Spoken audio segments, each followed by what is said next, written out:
How to pronounce words with B in English, according to Google. Or asking Google. Be interesting. First word. Buffet. Buffet? No buffet for you, huh? Not unless the first name is Warren. That's facts.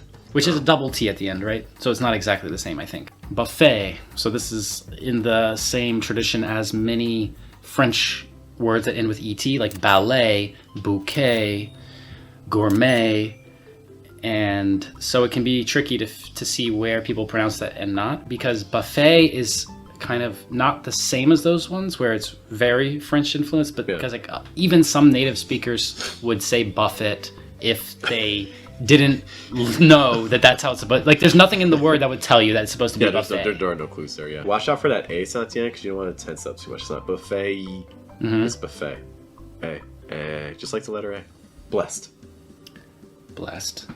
I have no. Blessed. Yeah. I have no comment. No on blessed that. for you. Blessed. Blessed morning. Oh. Blessed? No. I've heard blessed. You hear it in prayers. Like blessed our day who. Right. Banana. That's a banana. Yeah. One of my favorite things for my son to do is to say words that are spelled the same in English and Italian, but listen to me say it in both languages. So he's like, banana. And like, he just like cracks up laughing. He just loves it. He's like, mango. He's just like dying. He's like, ah! I get a kick out of when they are speaking to two different people in two different languages and they themselves switch. And I'm just like, that's so cool. It's so fun. It's like the same in Russian, banan, and in English, banana. Yeah. And so she'll be speaking Russian and then she'll be like, Papa, I want banana. And she'll like try to fight through it. Bowl. It's a little more closed. Bowl. Bowling. Do you ever say bowl with straighter lips? Bowl? No. Like, pass me a bowl. Like, if I said that, because my lips would stay straight, pass me a bowl. See, of cereal. Like, I might confuse it with ball. Let's actually just say those really quick. So, bowl, then ball. It's like bowl, ball, bowling ball. Bowling ball. But. Yeah, not bot. Button. But not button. The double T in the middle of the word is not a D in American English. It's the glottal stop.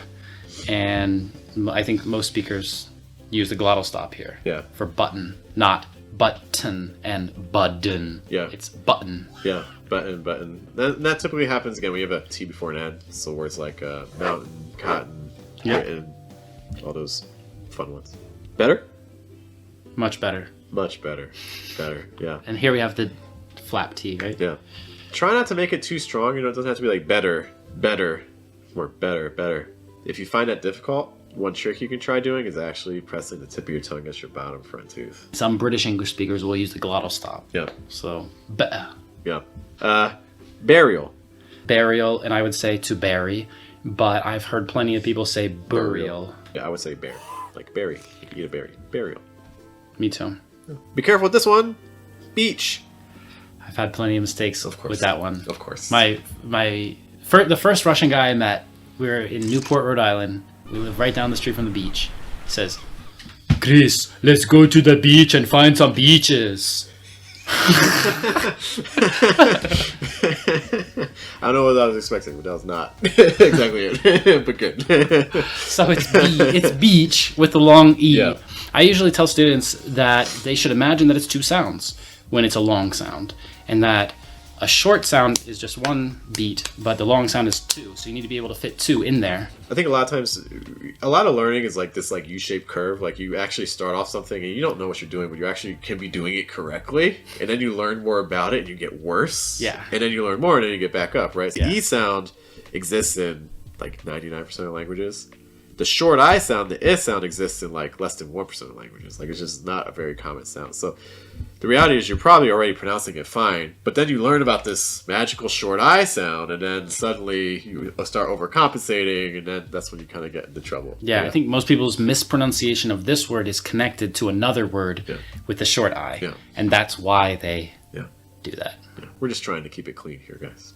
Keep it clean. Holy... What's the next one? We'll cut that. Which of these words was hardest to say? Let us know. Oh, yeah. I was expecting a lower like, oh, yeah.